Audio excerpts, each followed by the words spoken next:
Is Kyle Lowry the biggest name you think that could be moved, or is there maybe a name we're not talking about that we should keep our eye on? Not that I've heard. I think right now the Toronto Raptors pretty much control the market, control the trade deadline, because not only do they have Kyle Lowry, but they also have Norman Powell, who's a very high-value rental player. He's having the best year of his career. He's averaging 20 points a game. He's shooting 45% on threes.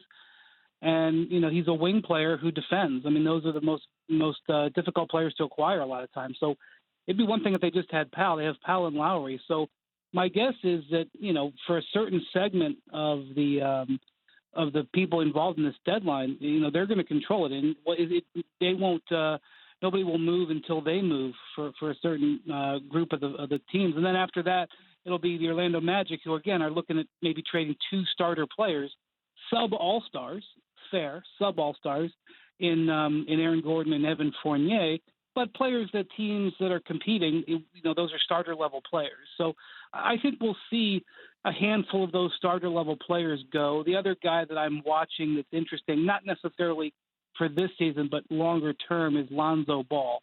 I think those 3 situations are the ones we're going to end up talking about a lot tomorrow.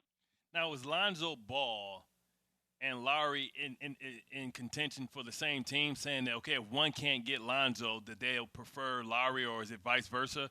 Are they pretty much contending for the same teams?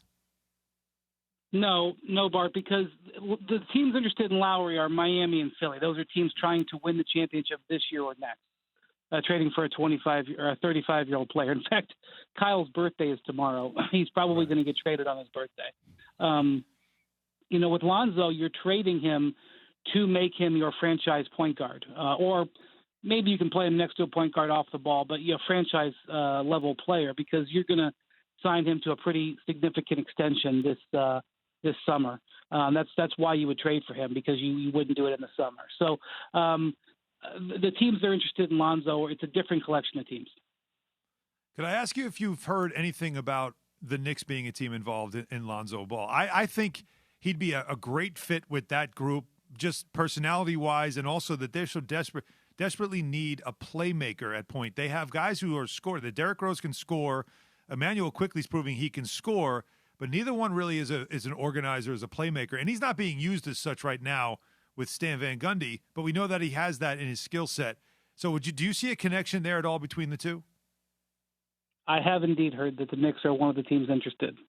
The Knicks have an interesting toolbox in this market, because they have extra picks, 2 firsts in this draft, and the Detroit Pistons second, which is going to be in the top 3 or 4 of the second round, that's a valued spot in the NBA, because you don't have to pay the first round guarantee, and it's almost the same spot.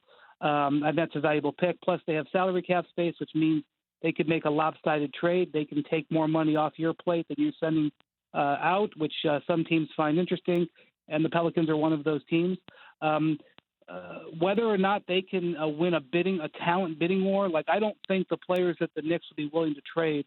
I think that the Pelicans can do better elsewhere. But if getting rid of money is a priority for the Pelicans, and I do think that's on their menu, if they could take another salary back along with Lonzo with that cap space, I think then you could get something interesting. But again, I've heard 5-6 teams making an offer for Lonzo Ball. I don't know where the Knicks would rank in that list.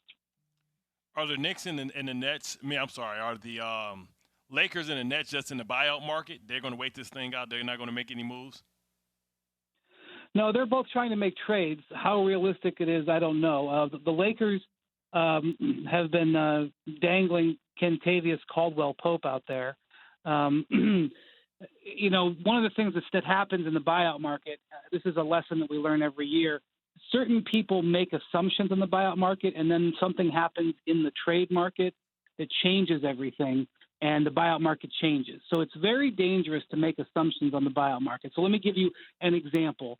The Miami Heat are in negotiations to get Kyle Lowry. I don't know if they will get him or not, but if they're going to trade for a guy like Kyle Lowry, who makes $30 million, it's going to take 3 or 4 players going out from Miami to get Kyle Lowry back. That means that if that trade happens, they will have potentially 2 or 3 extra roster spots that they don't have today.